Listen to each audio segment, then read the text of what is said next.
മതേതരത്വത്തെ എതിർത്ത് ബി.ജെ.പി. കേന്ദ്രമന്ത്രി ശിവരാജ് സിംഗ് ചൗഹാൻ മതേതരത്വം ഇന്ത്യയുടെ സംസ്കാരത്തിന്റെ കാതലല്ല എന്നാണ് ഇപ്പോൾ കേന്ദ്രമന്ത്രി പറയുന്നത്.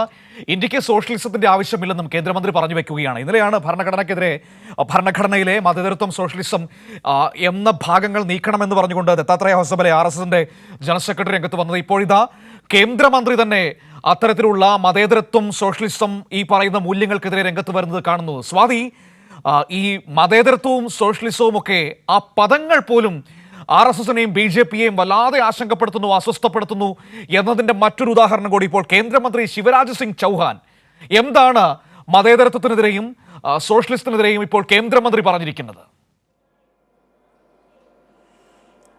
മനു, BJPയുടെ കേന്ദ്രമന്ത്രി ശിവരാജ് സിംഗ് ചൗഹാൻ വാരണാസിയിലാണ് ഇത്തരത്തിലൊരു പ്രസ്താവന നടത്തിയിട്ടുള്ളത്. കഴിഞ്ഞ ദിവസം RSSുമായി ബന്ധപ്പെട്ട് നിൽക്കുന്ന നേതാക്കൾ നടത്തിയ പ്രസ്താവനയിൽ വലിയ വിമർശനങ്ങൾ ഉയർന്ന പശ്ചാത്തലത്തിൽ തന്നെയാണ് മതേതരത്വം എന്നുള്ളത് രാജ്യത്തിന്റെ സംസ്കാരത്തിന് കാതലായിട്ടുള്ള വാക്കല്ല, അതോടൊപ്പം സോഷ്യലിസത്തിന്റെ ആവശ്യവും രാജ്യത്തില്ല എന്നുള്ള കാര്യമാണ് ഏറ്റവും പ്രധാനപ്പെട്ട ചുമതലയിലിരിക്കുന്ന ഒരു കേന്ദ്രമന്ത്രി, പ്രത്യേകിച്ചും BJPയുടെ കീഴിലുള്ള മന്ത്രി ഇത്തരത്തിലൊരു പ്രസ്താവന നടത്തുന്നത്. ഇവർക്ക് ഈ ഭരണഘടനയുമായി ബന്ധപ്പെട്ട മതേതരം, സോഷ്യലിസം തുടങ്ങിയ വാക്കുകൾ, ഈ സെക്യുലറിസവുമായി ബന്ധപ്പെട്ട വാക്കുകളൊക്കെയും വളരെ അസ്വസ്ഥതപ്പെടുത്തുന്നുണ്ട് എന്നുള്ളതിൽ കൂടുതൽ ഉദാഹരണങ്ങളാണ് ഓരോ ദിവസവും പുറത്തേക്ക് വരുന്നത്.